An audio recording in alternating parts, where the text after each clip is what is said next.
Welcome. I'm Glenn Anderson with the Olympia Fellowship of Reconciliation. For 30 years, this TV series has explored a wide variety of issues related to peace, social and economic justice, the environment, and nonviolent social change. We especially provide opportunities for the public to hear voices and viewpoints that are rarely heard in mainstream media. This month, we will propose how to move from the status quo to a better future. Trump campaigned to, quote, make America great again, unquote. What does he mean by the word again? When white men had exclusive power to dominate women and people of color? When big business was free to pollute and nobody objected? And what does he mean by great? Although the United States used to lead other nations in terms of economic well-being, health, education, and so forth, now the United States is far down the list in these rankings, but he is not promoting ways to really improve public health, education, or quality of life. Although for the quarter of a century since the Cold War ended, the United States has been the world's only superpower with the biggest and most violent military, this extreme militarism can't win wars anymore. So we need to thoughtfully analyze reality, not simply increase the bloated military budget by another 10%, as he proposes. A truly great nation would protect everybody's right to vote, instead of finding ways to suppress voting by people who are likely to vote for the other party. For the past 40 years, under both political parties, economic inequality has gotten worse. A truly great nation would have a more just and fair economic system, but the policies being proposed now will only widen the inequality gap even further. So now in 2017, the United States is suffering from a government that is more divisive than ever before. The new national administration and Congress are putting people with power, white, privileged, male, right wing, in charge of everything and pitting them against people who lack those kinds of power and privilege. Although the new person in the White House campaigned to make America great, he and the majority in Congress are actually undermining America's best values and hurting our nation in many ways. In order to make America truly great, we have to reverse the harmful aspects of our nation's culture and status quo and organize for positive changes in public policy that will really improve the well-being of people and our environment. Nowadays, people are just inundated with problems. What people need are solutions. Merely lamenting, ain't it awful, only disempowers people further. We need positive solutions, and we need grassroots empowerment. And that's what we'll focus on during this hour. We have 5 guests with us, 5 very savvy, wise, and sweet people, actually, who will share their visions and their proposals for how to really make America great. To address all of the problems and the solutions, we need 50 guests, not just 5, but this is a good start. And these 5 guests will propose a variety of ways to really make America great. I'm happy to welcome all of these. Karen Fraser is one of the most respected people in our region. She holds humane values and she acts upon them. She's very savvy about many public policy issues, and that's why for decades, voters have been electing her to the Lacey City Council, Thurston County Commission, and the Washington State Legislature. Good to have you here, Karen. Thank you. Paul Pickett is an environmental engineer who has expertise in several scientific fields. He's worked as a commissioner of our local public utility district. He's worked for the state government, taught at the college level, and has served as an elected commissioner of our public utility district. He's volunteered for many environmental and climate-related nonprofit organizations, and I always enjoy connecting with Paul when we work on issues. Thanks, Paul. Tamborine Borelli is somebody I did not know until we arranged for her to be a guest on this TV program. In the past few days, when I've been gearing up for this interview here, I've been telling my friends who the 5 guests were going to be, and several of my friends were enthusiastic that Tamborine was going to be one of them. So this was fun.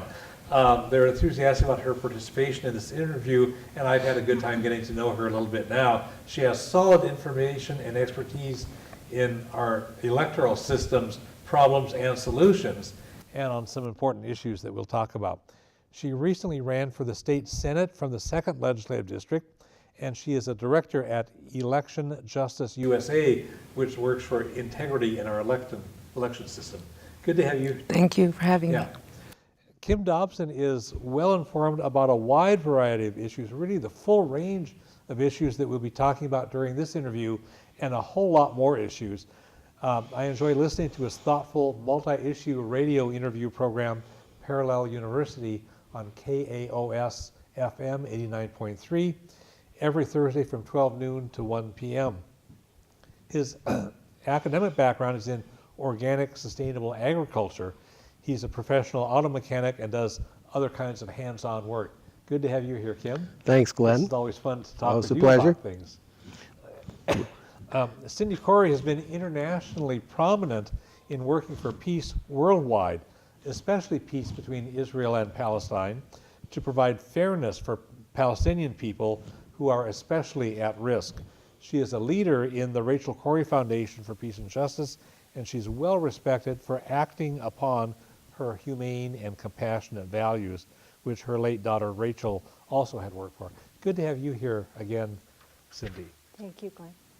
Well, the new White House and Congress have just been overwhelming the American people with a whole lot of incredible and astounding accusations, decisions, and proposals. Many millions of Americans see them as ignorant, cruel, and corrupt, and actually hurting America instead of making America great. So I think a good place to start this conversation is with the broad goal that Karen had mentioned when we were talking on the phone to prepare for this interview. Karen said that the United States needs to build a culture of compassion and caring. I think, well, that's a good place for us to start.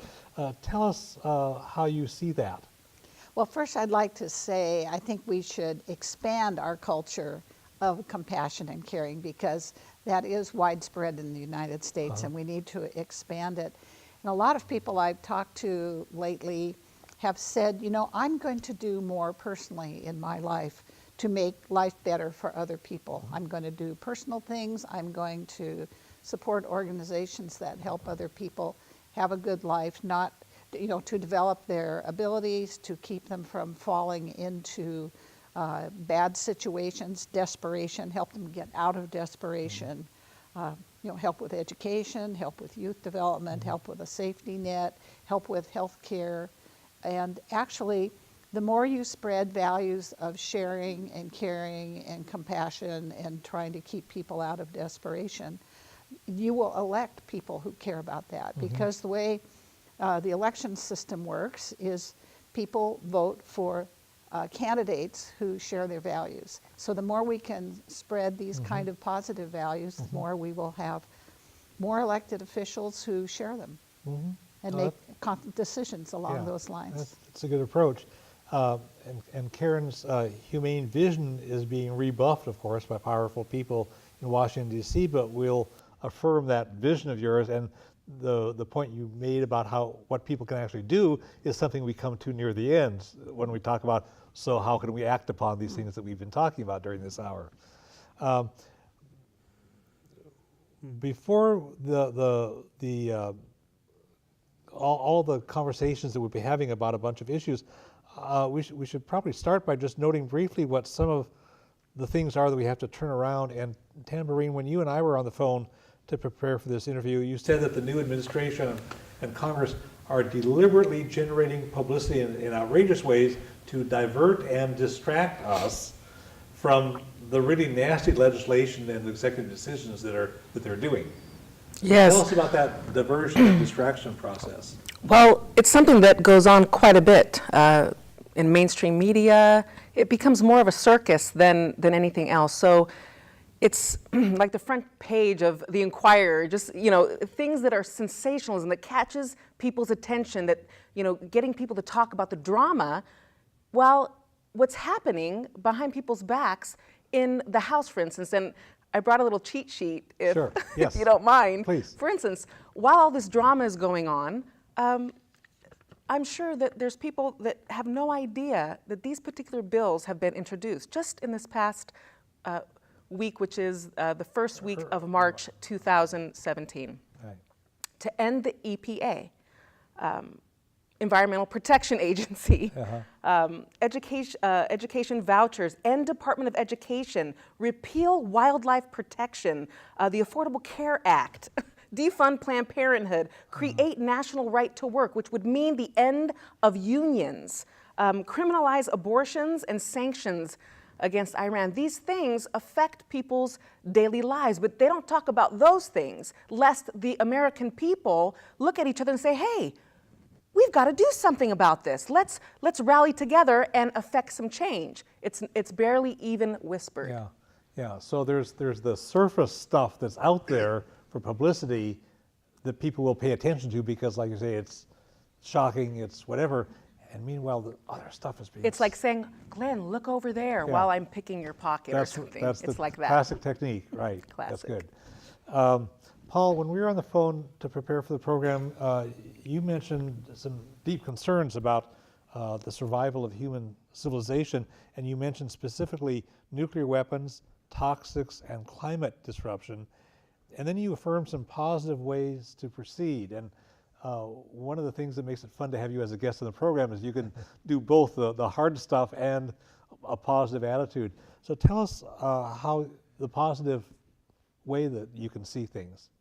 Well, yeah, I mean, it's tough because I think there are things that I think are like existential threats to our society and civilization, and those are the three things I'd mentioned, the nuclear war, toxics, which can destroy our genetic material, and climate change, which could have incredible repercussions if it's not brought in check. I guess the way I come at this is just to say, we were talking about what makes America great, and so I'm thinking, what are our greatest moments? I mean, what are some of the things we're proud of? And one of them is just innovation. I mean, our ability to harness innovation and thinking and bringing people together to solve problems. And we've faced amazing challenges in over 200 years of history. And really the best solutions have come when people worked together, when people tackled the problem, faced it squarely, and brought their thinking and their compassion into solving those problems. So our problems get bigger because the planet is getting more connected and bigger, and there's more people. But I think, I think the powerful thing about this country, and it's not unique to this country, but I think it's a special quality of our country, is that we can be problem solvers, and we can harness our minds and our spirits to solve problems. Yeah, and so a lot has to do with the attitude with how we approach these then. If we approach it with a can-do attitude, the old Yankee ingenuity kind of model from long ago. Yeah, and working together and solving problems together, and it's almost something we're losing, that sense of, that we live in a community and we work together to solve things. We're just maybe need to kind of find ways. I mean, the internet and all that and social media is kind of an interesting way that's introducing a whole new kind of way of doing that. That's I think we're still exploring that and finding the power of that. Yeah. Cindy, when you and I were on the phone to prepare for this conversation here, you said that because the American people are threatened by some things, there might be a tendency for us to look inward, but you also urge us to, here's a quotation that I noted when we were talking, to look outward and work on relationships with other people in the world, unquote, and being a friendly neighbor with other nations in the world would help to make America great instead of being a bully.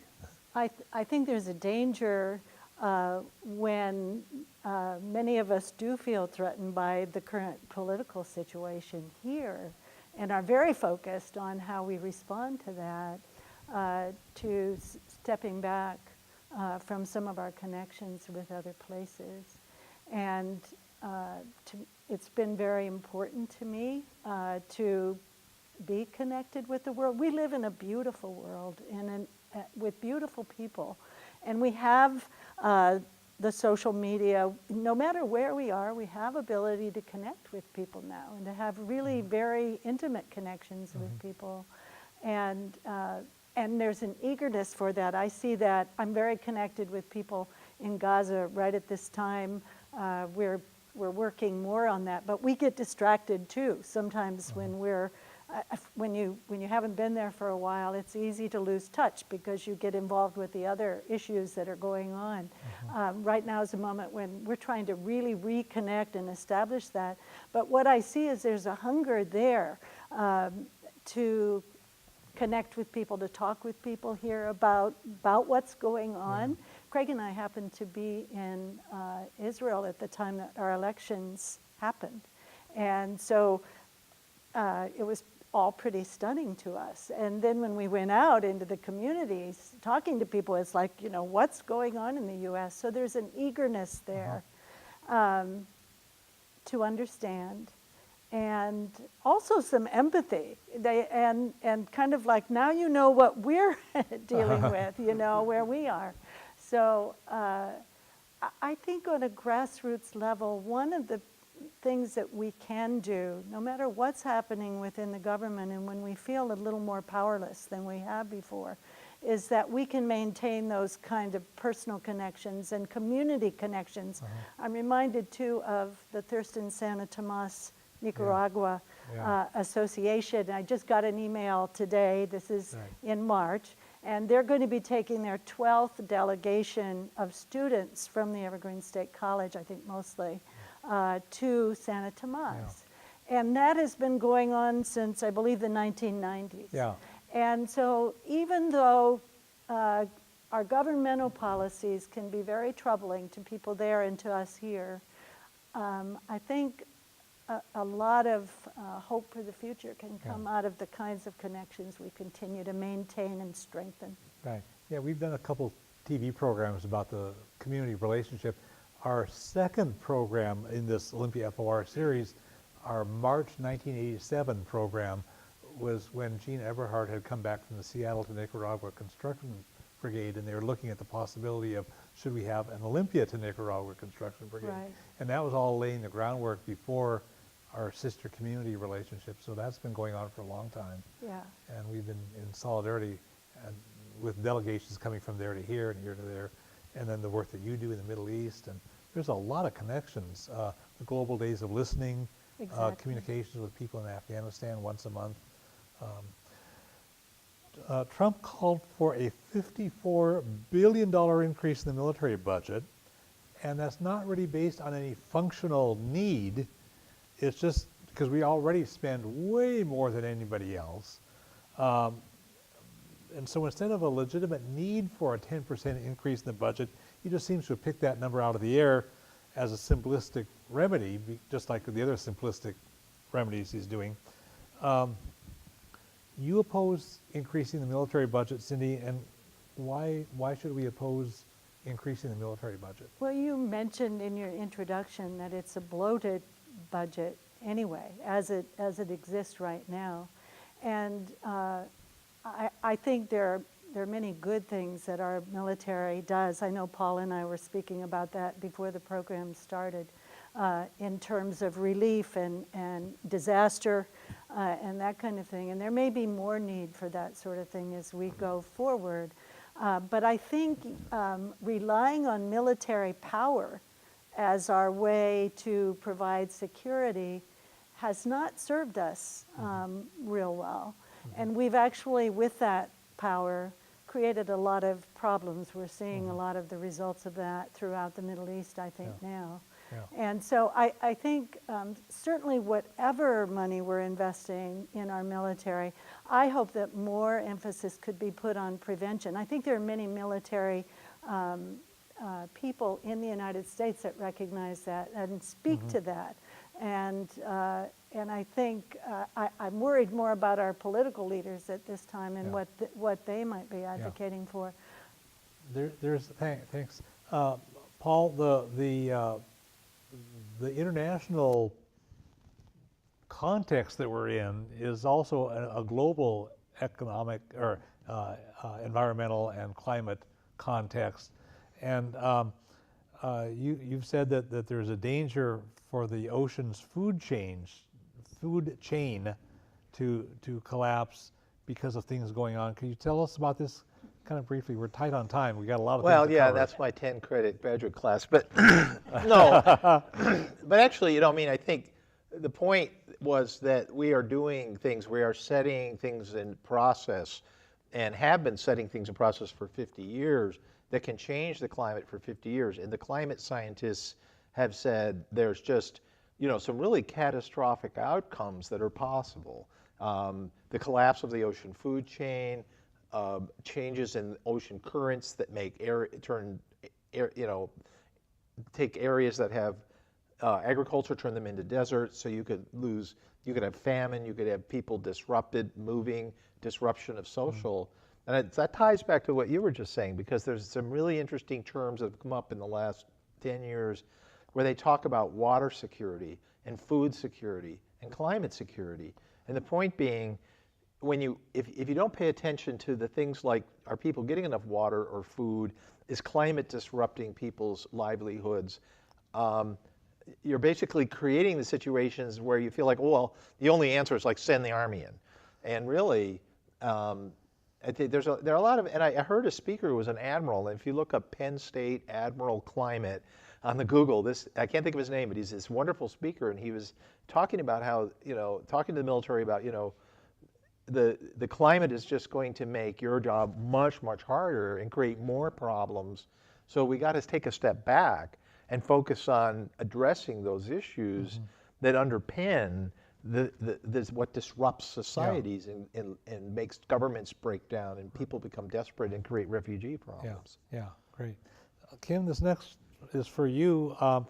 The new administration and Congress want to weaken or abolish a lot of laws and regulations that have been protecting the environment, and that'll cause more pollution. A polluted nation is not great. A polluted nation actually is dirty and it makes people sick. So if we want our nation to be great, we have to demand that the government at all the levels, from the national all the way down to the very local, protect and sustain a clean environment. You have a lot of expertise in this. I've listened to you interview a lot of guests on your radio program and done other reading. And in a few minutes, we'll talk about the agriculture aspects specifically. But is there anything else you could add about the environment, either overall or any specific part of it? And we are kind of tight on time. There's a lot more to cover in a finite amount of time. Well, just to piggyback on what Paul started to say about the ocean and the danger that we're killing off the cycles of currents that currently bring warm weather, for example, to the British Isles. The British Isles could actually get colder, and they could lose their agricultural crops if this warm water that comes up from the southern Atlantic stops coming up. While the ice caps might still melt, places that have marginal climates for agriculture could still get colder.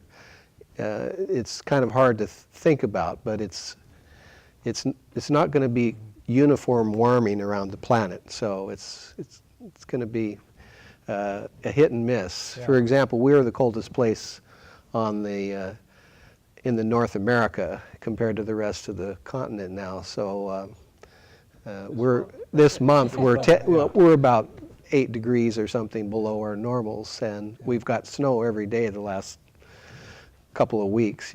Just nothing sticking, but we don't get snow. Yeah. So and I could go on. So.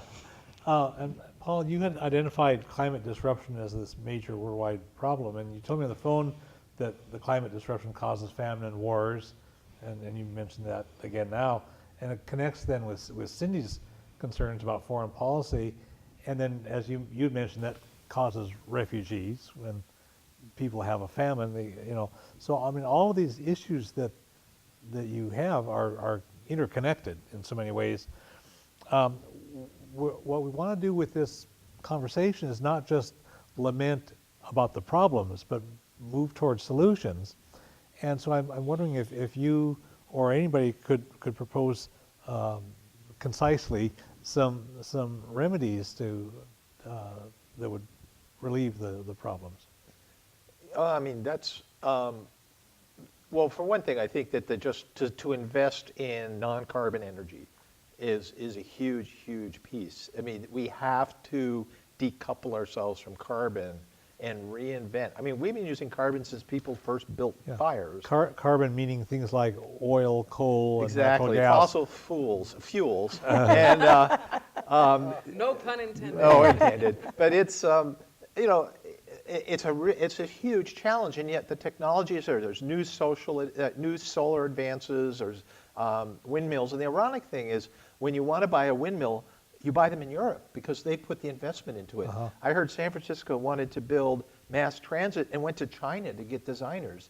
I mean, this is such an opportunity that we could take on. It would be good for the economy, and then at the same time, we can spread that technology. I mean, I went to Nicaragua with the Santo Tomas group, and you're going, put solar panels on the houses. I mean, the tropics have such a potential to generate energy, but you have to kind of build the social structure. You have to have the education. You have to build their economy to share in that. So these do link. I mean, I think to try and help internationally, but to also serve as an example and be a leader by our own actions and innovations. Yeah. Go ahead. Just another sort of intergovernmental thought. To the extent the national government starts to abdicate some of its serious responsibility on environment, you know, like clean air, clean water, climate, clean energy, and so forth, actually the states can pick up a lot of that should they all choose to. And so state governments potentially are going to become more important. And we can't forget tribal governments. They have a lot of treaty rights that the courts are fairly strong in upholding. So more partnerships with the tribal governments who have a strong concern about environmental quality. Right, yeah. And historically in our nation, reforms have come out of local and state governments before they become politically safe for Congress to address anyway. So the local and state governments and the tribes would have the historical precedent for and add to that, there's a term called blue islands, which is our cities are like little islands of progressive thought, and they're moving ahead too. Even though even Local government, right? on a city-by-city basis. In many communities are moving ahead. If I may, just one moment to piggyback on what Karen was saying in regard to treaties and with tribal situations. Right now, there's the biggest fight that there has been with the Dakota Access Pipeline. That was put on hold late last year, and Trump has removed the order to do environmental studies to see how that pipeline is going to affect the water system. And the thing is, we do not need to be investing in any pipelines, and rather need to divest from all of the banks that some of us bank with that are funding these types of investments in fossil fuels. So that's the way to bring it down to the local individual level. Where you can make a change. They pay attention to their money. They pay attention when Wells a whole bunch of people Fargo, quit. Chase Bank, there's people, if they research that, believe me, that's when they pay attention. Close and your that's when accounts. the local grassroots can make an effect on that huge level that we think we have no power with. We do have power. Yeah. Kim, you've got a lot of expertise about agriculture, and that ties in with these things as well as just with human health. If we want to make America great, what should we do about food and agriculture policy? I think Washington State already has a really strong organic agriculture policy. Oregon Tilth and Washington Tilth organizations do all the certifications.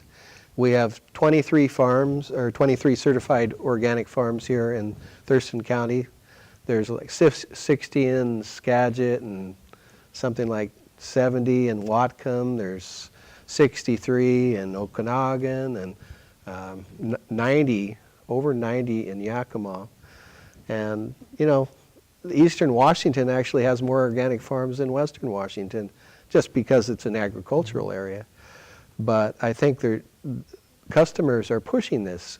People are demanding to have organics. They don't want pesticides in their food. They know what the harm is of eating Roundup or eating, all kinds of poisons, pesticides, fungicides. It's simply not healthy for us. And we can vote with our feet and buy what's good for us, and the farmers will respond. We support them. A couple of the things that we've talked about here have to do with science. And I would never have imagined that science would be under attack by the federal government. But that's what's happening now. A lot of our most important issues, not just about climate and environment, but about health care and consumer protection and so forth, are areas where we need to pay attention to honest science. But some of the problems coming out of Washington, D.C. now show not just an ignorance about science, but actual contempt and hostility. It's just amazing. I never would have guessed this would happen. And it seems to me like when a nation ignores scientific reality and makes policy decisions based on greed or religious dogma, that nation is not great, but they're headed toward decline because they're violating reality. So I wonder if somebody could just do a quick pitch about honest science. Karen? Well, I think first of all, we need more people to have more of an understanding of what science is and what the scientific method is. Because so they have a better ability to judge when scientific information is either presented or debated. And I can tell you in the legislature, this goes on all the time. You get competing PhDs. So there are the legislators who usually don't have degrees in science. But so we really need more students to learn about science from the beginning. In fact, I heard a presentation about Hands-On Children's Museum today, and they're teaching, preschool kids about science, and this is good. And a couple other quick things. I think some of the court cases about scientific results or problems, sometimes they're sealed, and those should be more available to the public. And then a lot of scientific studies are not released to the public if they, quote, fail. And so there's a lot of ways to keep scientific information from the public. So we need to promote more open science and assure that scientific studies are not all sponsored by people with an end point in mind. Yeah, I keep reading things about how the pharmaceutical companies fund something, and then lo and behold, the results come out just the way the pharmaceutical companies want it to be because they funded it. And so you can skew the research method and stuff. So we need people to be able to honestly understand, who has an axe to grind. Like to add, because I go to a lot of conferences, and I mean, over the years, what I've seen is that scientists are starting to find their voice. And that, the tradition has been, we don't get political, scientists just do their work and other people deal with it. And they're realizing they can't do that anymore. Yeah. And so the social scientists are coming and talking to the scientists and saying, here's how you communicate to people. Here's how you tell them what's important. Here's how you engage the other things besides just rationality of people's feelings and culture. And there's a march on science a march for science being planned for April 22nd, I think, that I'm just watched the Facebook page, and all these people are just saying, look at the things science has given us, and I'm a scientist, and I'm going to speak out about that. Right. And related to this is just the whole notion of truth, having respect for the truth versus putting out lies, and Americans are just astonished that the federal government is actually attacking truth, and when they get caught telling a lie, they just say, well, that's just an alternative fact. It's like, what is this? Lying cannot make America great. You cannot have a nation become great when it's based on lies. And I remember back, not firsthand, but having read about Stalin, when Stalin was running the Soviet Union, the ideology that ran that was that this communism is so perfect an ideology that it can't cause any problems. And they needed to rapidly industrialize from having been an agricultural. So they rapidly industrialized, caused all kinds of horrible pollution with their mining and their industrial activities and stuff. But their ideology would not allow them to recognize pollution, because that would have undermined confidence in the ideology. So they just pretended like the pollution didn't happen, and they're still suffering from all kinds of stuff. And that's the danger when you have an ideology that refuses to pay attention to honest science and violates the truth. If I may, Please. especially when that ideology is tied to their pocket. Yes. You know, when we get money out of politics, we remove the incentive for politicians to, the thing is how can a politician rally and fight for the things that the common people care about when they're getting paid exorbitant amounts of money to look out for the lobbyists, with the pharmaceutical company, you name it, whatever the big corporation's interest is, those are the interests being sought after, and the people are tired of it. They're not going to take it anymore. Right. And now with the new administration, the appointees to the cabinet and other high-level appointees are people who are big business executives themselves. So it's not just the people funding the campaigns, but it's like, well, you know, for decades, oil companies have had a big influence on U.S. foreign policy. And now the Secretary of State, who's in charge of U.S. foreign policy, is the head of the biggest privately owned oil company. It's like, they're called bureaucrats. This is a term that I just learned the other day, and it's literally someone who is put in a post that is the exact antithesis of what the post is supposed to be for. Yeah, so these guys are appointed to run agencies, and what their agenda is the to opposite. Destroy the agency Absolutely. to prevent it from protecting the public. Yeah. Yes. On these sort of alternate facts, which are really non-facts, another danger is it undermines confidence in government and trust in government. Yeah. And remember the story of the child who cried wolf? Cried wolf falsely 1, 2, 3 times, and then when it really happened, people didn't believe it. So there's a danger that sometime there could be a need for a very serious announcement and people won't believe it. Yeah.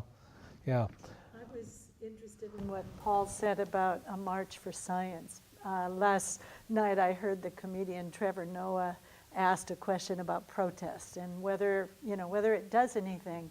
And I think at a time when when we're not positioned with the federal government to address things the way we would like to see them go so much, his response was, march, it may be the only way that you're heard.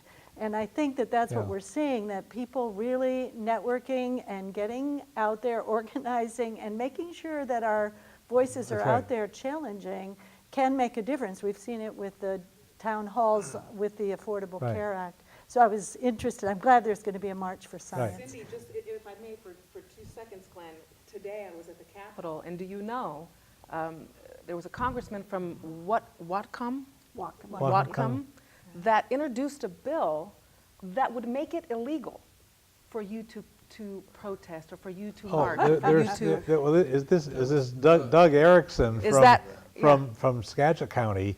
He is widely perceived to be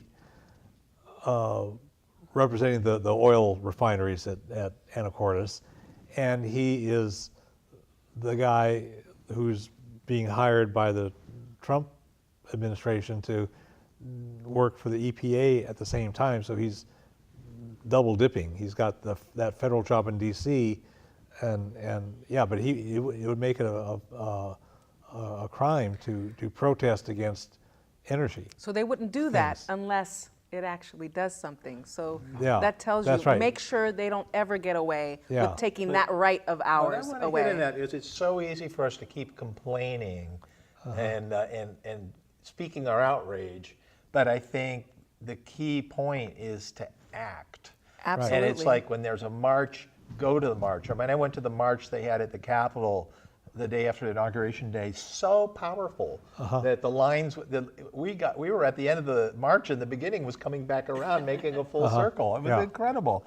I was at the WTO marches in 1999. It's just so powerful. But the main thing is, what I tell people is like, I mean, I just did a talk to the Science Teachers Association about climate change, and we're talking about how do you communicate. And I said, one of the things is just to say, because one of the things with climate change is I can't do anything about it. It's so big, I'm helpless. And you could say that about a lot of issues. I can't do anything about foreign policy, blah, blah, blah, you name it. But the thing is, I tell people, pick one thing. Just pick one thing and act on it. Yeah, Go yeah. to the march, write a letter, join an organization, but just do something. And if you just do one thing, and all of us doing one thing, it's like the drops creating the river. Right, right. So yeah, and because different people are at different points. I mean, somebody has little kids in school and they can be attentive to what's going on with the education system. Somebody else has some different role or I connection. took my kids to the WTO march. It was a great education. Great for you. Okay. Well, Something to say too. Today I interviewed Eric Duplace from the Sightline Institute on 2 energy projects that are proposed for Vancouver, Washington, big oil projects for the Bakken Shale. One is the Vancouver Energy Project for Tesoro Oil. The other is the Kalama methanol plant, which is a Chinese proposal to one of the largest plastic polymer production plants to use our public power in Cowlitz County, cheap power, water from the Columbia, and making methanol to be shipped back in tankers to send us back plastic products. So both of these projects are highly polluting. FERC has never been on our side. FERC is the Federal Energy Regulatory Commission, FERC, But federal agency. we can put pressure on our government. The governor, even though the federal government is not going to be with us in opposing these projects, our state government is the bulwark against all of that because the governor has the final say. So we have to put pressure on Jay Inslee to not cite these projects that we don't need, that are just export projects. We're not helping the country. We're just helping a few billionaires. Yeah, I'd even add, because I've heard this from many elected officials on the radio, from federal and from state and local. They come to you and they say, give me the political space to do action. Inslee may want to stop those, but people have to stand up and give him the political space to do it. They've got, through the marching, through the writing, through telling people the science story, like telling the whole truth. Not just the happy story of how this makes jobs, but the whole picture of how this is damaging as well. Yeah, and how many jobs are going to be killed by that when you have oil spills or have problems? Which is inevitable. It's not if, it's always when. Yeah, right. So it's a great conversation. We've got a lot more to go, and we're running out of time, of all things. So I want to kind of bounce quickly through a couple things and catch us up again. One of the big issues in the 2016 campaign was that a lot of people were economically hurting. And the problems that have led to that have actually been going back since the 70s, when people's real income related in relation to inflation, peaked in about the mid-70s, and it's been drifting down. And the gaps between the extremely rich and everybody else have been getting wider. And that's the gaps in income and also the gap in wealth. And so that's been a problem.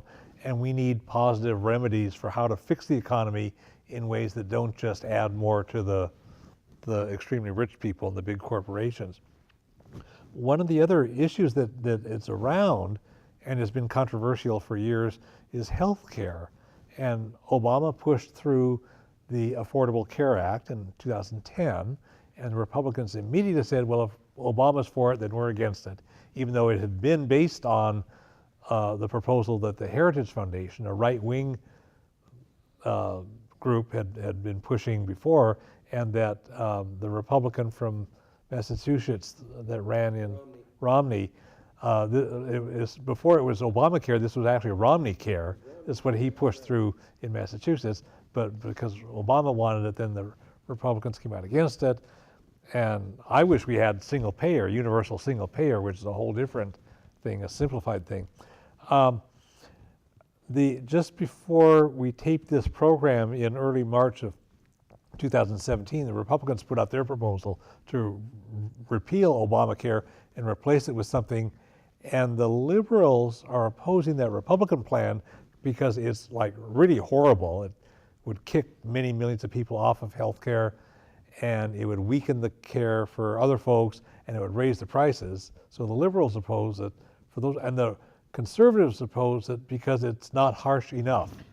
And so this is, I don't know where that's going to go. Trump care, yeah. So Tamborine, I know you've been working for universal single-payer health care, sometimes referred to as Medicare for all. People love Medicare. Why not just extend it so everybody can have Well, it? just to be clear, that's not something that I have been necessarily championing. It's definitely something that I support and firmly within my deepest heart support, because honestly, no matter what, whether it's Obamacare, Trump care, you know, I've interviewed people, I have a live stream, and you know, there were quite a few, even though I know people did get insurance that had not had insurance. There were so many people that it was still too much. They could not afford the affordable, you know. Yeah, it did not control costs, but if actually the legislation was written by insurance companies. And a lot of people feel that that was really a deal It for was. and benefited the Yes. insurance companies. Yeah. All you have to do always is follow the money. If it's Right. hurting regular people that are working two jobs, you have to make, I mean, the single payer is, in my opinion, the only direction that if we want to make America great, we need to go in that direction. right. We have to take care of the least of us. Yeah, we've done several TV programs in this series about that over the years. Most recently was, I think like December of 2015 or something, just fairly recently. And it really is quite compelling. Among all the world's developed nations, the United States stands at or near the bottom in most important rankings about access to health care. We have way worse health outcomes than other nations. Japan has the oldest population overall in the world, but the Japanese go to the doctor almost 3 times as often as Americans, but Japan spends less than half as much per person as the United States does. And all kinds of other nations have way better outcomes regarding infant mortality and chronic diseases and all kinds of stuff. We ranked last out of 23 nations in keeping newborns alive out of the 23 rich nations. It's just amazing. But There's that a would be something we movie, need. actually, if I may Yes. just add in, Michael Moore did a documentary. Yes. I believe it's called Sicko. Yeah. And it is just detailed with knowledge where people can get a real sobering view of our healthcare compared to many other countries that are taking care of their people. I think the healthcare is an example of something that I think is a really important point. And I guess I try to look for hope, and hope that they say hope doesn't necessarily have to rely on anything in reality. But you know, I think Winston Churchill said, Americans do the right thing after they tried everything else. And it's kind of like, in some ways, my hope is that this is a backlash, that there are a lot of people very frightened. And they're frightened because our country is getting more diverse and we're facing these huge challenges, and that there are these huge economic changes occurring. And yet there's a real opportunity because I've heard people say, like, when Obamacare was in place, everybody complained. Now they're trying to take it away, and everybody's freaking out. So, I mean, in a way, this is a chance to renew and get people energized and activated and start being, can maybe reverse the trend and move us forward and create a new momentum that will carry us past the next 2 years or 4 years or whatever we have to do to resist. Right, that's kind of the sense of what I was hoping we could do with this conversation, and we're doing it, I think, is you sort of use this as leverage, because the status quo is not great. We know that, and people are angry. Everybody's angry. And then the proposals being put forth on us are making us worse, not great. They're going to make our pollution worse. They're going to make our health care worse. They're going to make the status of women and minorities and everybody worse. And we need to take that public outrage and say, let's turn that toward what we want instead. And that's why we have 5 smart people, compassionate and knowledgeable people to push us. Yeah. Physicians for a National Health Plan is a good place to find resource information on single-payer health care.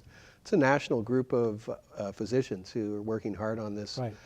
National Nurses United are also very good too. Yeah. And Healthcare for All Washington is the entity that works at the state level. I've been a member of that for many years. Let me just list a couple other things, a bunch of things, and just that all need positive remedies.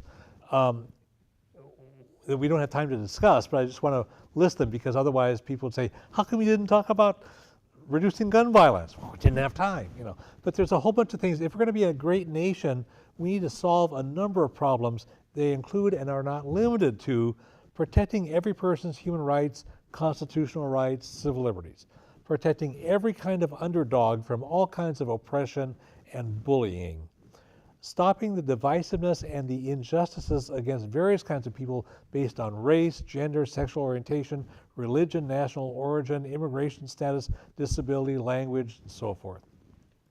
Protecting every person's legal rights and constitutional due process, stopping gun violence and other kinds of violence, including domestic violence, working actively and strategically to change our national culture to be a culture that affirmatively supports peace and nonviolence in many ways, both internationally and at the very local level within the nation.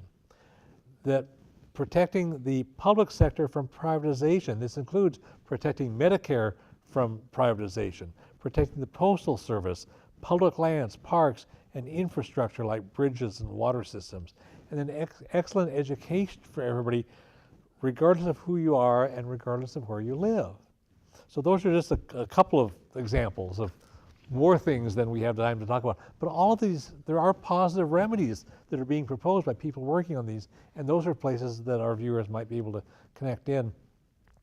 I know we're very tight on time. A lot of the things that we've talked about have actually connected the dots with each other. So there's foreign policy issues relate to the climate crisis, and refugees come from not taking care of environments and climate and human rights and so forth. And a lot of these things just connect. And for some of these things, people watching the program might be able to connect in ways that you can work with one group and another group to find things that, like, if you want to improve education in our state and you want to have a more fair tax system, there are people working on both of those, and they have a lot in common because you can come up with a win-win, as you know from your experience in the legislature. So there's an example. And there are a lot of these other examples where you can connect with people strategically and have allies. And then if we put ourselves together, there's a lot of us. We can connect the dots. You want to get big money out of politics, and you want to fix our electoral system. We got just a couple minutes left, so you're going to have to be tighter than we had wanted. Well, so remedies is what we want. yes, indeed. So until we get money out of politics, and for those that have never heard that term before, that is saying that elections, publicly funded elections, that way you can keep politicians honest that they're not influenced or have no incentive to do anything other than to represent the people and their constituents that put them in office. Our electoral system, honestly, I wish I had the time, because it is a travesty, the degree of where our electoral system is we'll at. do another program just on that. It needs a whole program. Yeah, we've done several programs over the years, and it's time that we do another one, because there really are remedies out there. It is the cornerstone of our democracy. Until we get our electoral system in shape where we can trust it, because that's the only way that we're going to elect people that are going to be for the people, of the people, and by the people, of the people, and for the people. And stop suppressing votes from people who you think are going to vote for the wrong party, so you find some way to. If I may, since I don't have time to go all through it, for the viewers, they can do their due diligence. Look up Fraction Magic on YouTube, Hacking Democracy, and Democracy, the Best Democracy Money Can Buy. There's enough information in those three documentaries. It'll give you the right direction to go in. The Alliance for Democracy put out their most recent publication in January or February of 2017 that it just went through all of these issues and more. Black box voting and everything else. And because that's so important, and I have no time to go further, if anyone is interested in how they can actually be a part of this, they can email at electionjusticeusa@gmail.com, and we can connect them. That'll be great. I appreciate that. There are a lot more positive directions that we can move in, and And there's this old saying that says, think globally and act locally. There are a lot of things you can do at the local level that can build up leverage toward having larger results. And we've talked about a couple of these here. I want to thank our guests for this conversation. We could have had more hours. And to address all the problems, we could have had 50 guests, but that would make you have to stay up late and brew another pot of coffee or something. I don't know. I want to thank Karen Fraser and Paul Pickett and Tamborine Borelli and Kim Dobson and Cindy Corey. America has faced serious crises before, such as during the Civil War and the Great Depression. I believe that the crisis that we're facing now is the greatest crisis our nation has faced since the Civil War. We can affirm our best values and act upon them to reverse the current crisis. Fascism, or aspects of fascism, really are being forced down upon us, and we can resist nonviolently. We can use our nation's best values to turn things around. We can mobilize the American people to not only resist these oppressions, but push ahead with remedies like we've been talking about that would really make America great. Oppressors like to use shock and awe to overwhelm the population and try to take away our will to resist. But if we recognize their scheme, we can expose it. Don't let them put us in a merely reactive mode. Instead of being just reactive, let's get proactive, organize at the grassroots for bold, positive goals that can bring people together and say, yep, we want a $15 an hour minimum wage. Yep, we want universal single-payer health care. Yep, we want to get big money out of politics and have the elections funded through public funding. We can support local sanctuary cities to protect vulnerable refugees and immigrant rights. We can invite people to envision and build a nonviolent economy. How much fun would that be to envision? What would a nonviolent economy look like? So we need some bold, proactive agendas for what we want instead of the status quo, and that will bring more people in that we can work with. So I'm excited about that. We can propose a lot of positive alternatives, reach out to new audiences, welcome new people into the movements, create progressive public policies at local and state levels where historically the good changes have been happening before they make it to the national level. You can get information about a wide variety of issues related to peace, social justice, and nonviolence through the Olympia Fellowship of Reconciliation, 360-491-9093. Our website has a lot of information, www.olympiafor.org. If you visit the website and click the nonviolence part, you'll see a growing number of resources about nonviolent grassroots organizing to do the kinds of things we're talking about. We're all one human family and we all share one planet. We can create a better world, but we all have to work at it, and the world needs what you have to offer. Thank you.